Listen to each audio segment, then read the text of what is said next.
स्वागत है। और आज हम पढ़ते हैं संस्कृत व्याकरण के अंतर्गत स्वर संधि का दूसरा पार्ट गुण संधि। गुण संधि का जो सूत्र है वह है अदेंग गुण, अर्थात इसका जो मीनिंग होता है वह है अ या आ के बाद ह्रस्व या दीर्घ ई उ री री हो तो दोनों के स्थान पर क्रमशः ए ओ अर और अल हो जाते हैं। यह परिभाषा जिसको हम सूत्र के रूप में बहुत सरल भाषा में समझने का प्रयास करते हैं कि गुण संधि में हमेशा आगे अ और आ होंगे, यानी जो भी उदाहरण होगा उसमें या तो अ की ध्वनि होगी या आ की ध्वनि होगी। इसके पश्चात यदि ई और ई आए तो इसका ए हो जाता है।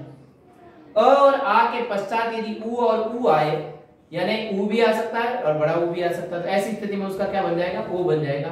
और आ के पश्चात यदि री आए तो इसका अर हो जाता है, और आ के पश्चात यदि री आए तो इसका अल हो जाता है।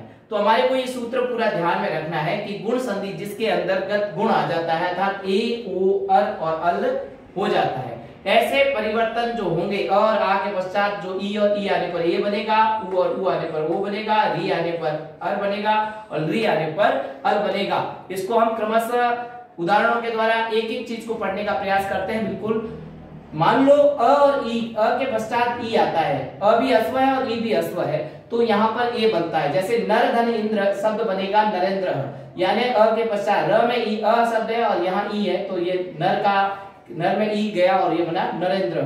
सुरधन इंद्र का बनेगा सुरेंद्र। इसी प्रकार यदि अ के पश्चात दीर्घ ई आए यानी बड़ी ई आए तो देखो सुरधन ईश तो ये शब्द बनेगा सुरेश।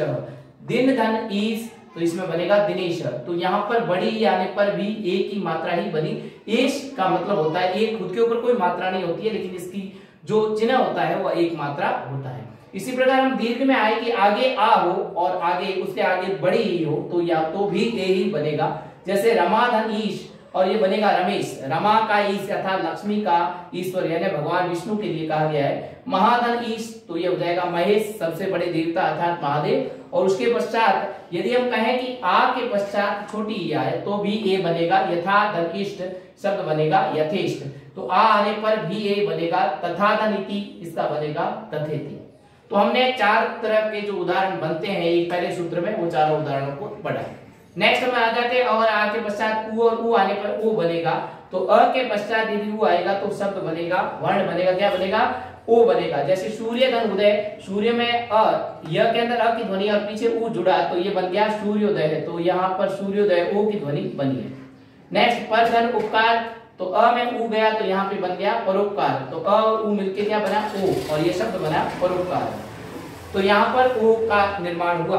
नेक्स्ट हम देखते हैं अ के पश्चात यदि बड़ा उ हो तो क्या होगा, तो सूर्यधन ऊष्मा, ऊष्मा में उ बड़ा है तो भी शब्द क्या बनेगा, यहाँ पर परिवर्तन में ओ बनेगा और सूर्यधन ऊष्मा का बना सूर्योष्मा। नेक्स्ट हम देखते हैं जल धन उर्मी, यहाँ पे उर्मी में उ की मात्रा बड़ी है तो भी यहाँ पे अ और उ मिलके क्या बना, ओ बना और ये शब्द बना जलोर्मी।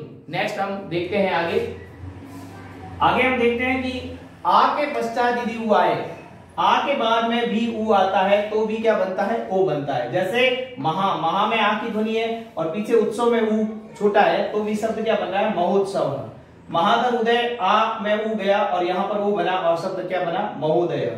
नेक्स्ट हम देखते हैं आ के पश्चात यदि बड़ा ओ आए तो भी ओ बनेगा। जैसे गंगा धन उर्मी और ये हो जाएगा गंगोर्मी, उर्मी अर्थात लहर, गंगोर्मी यानी गंगा की लहर। महाधन ऊर्जा, ऊर्जा में भी ऊ की मात्रा बड़ी है और यहाँ भी मात्रा, दोनों मात्राएं बड़ी होने पर भी ओ ही बनेगा और शब्द बनेगा महोर्जा।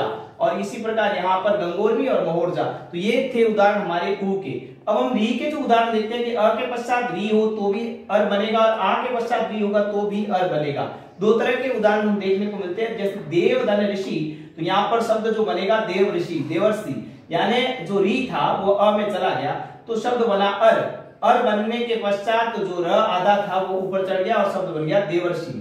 इसी प्रकार सप्त ऋषि, तो ये जुड़ने पर बनेगा सप्त ऋषि और आधा जो र है वह अगले वर्ण पर चढ़ गया और ये हो गया सप्तऋषि। इसी प्रकार यदि हम कहें कि आ के पश्चात यदि री आता है तो भी अर ही बनेगा। महाधन ऋषि का शब्द बनेगा महर्षि और वर्षाधन ऋतु का बनेगा वर्ष ऋतु, यानी जो अगला आधा र है वो दोनों मात्राओं पर ऊपर चढ़ा हुआ है। नेक्स्ट हम देखते हैं अधन ग्रीक में अल बनता है। जैसे तवधन लिकार शब्द बनेगा तवलकार, अल में आधा ल दिख रहा है, माम दल विकार ममलकार, तो यहाँ पर दोनों में अल की ध्वनि बनी है।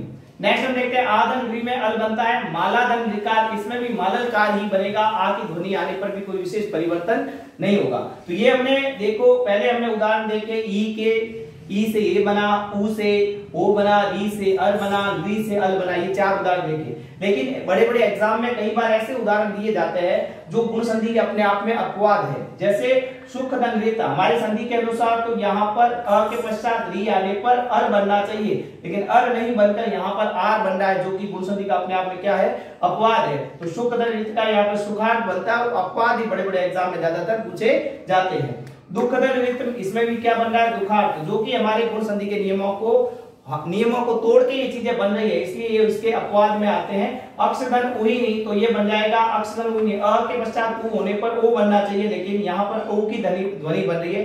अक्षोहिणी, अक्षोहिणी एक सेना होती है और उसके पश्चात उपधन रिचति में भी क्या बनता है, अ के पश्चात उ होने पर ओ बनना चाहिए, लेकिन औ बन रहा है और ये बनता है उपोर्चिति, ये बनता है वर्ड। तो ये हमने पढ़ी गुण संधि। तो गुण संधि को आप वीडियो को बहुत अच्छे ढंग से समझाया गया है, एक बार समझ में न आने पर पुनः देखें। आपको हमारा वीडियो पसंद आया तो लाइक करें, शेयर करें और सब्सक्राइब करना ना भूलें।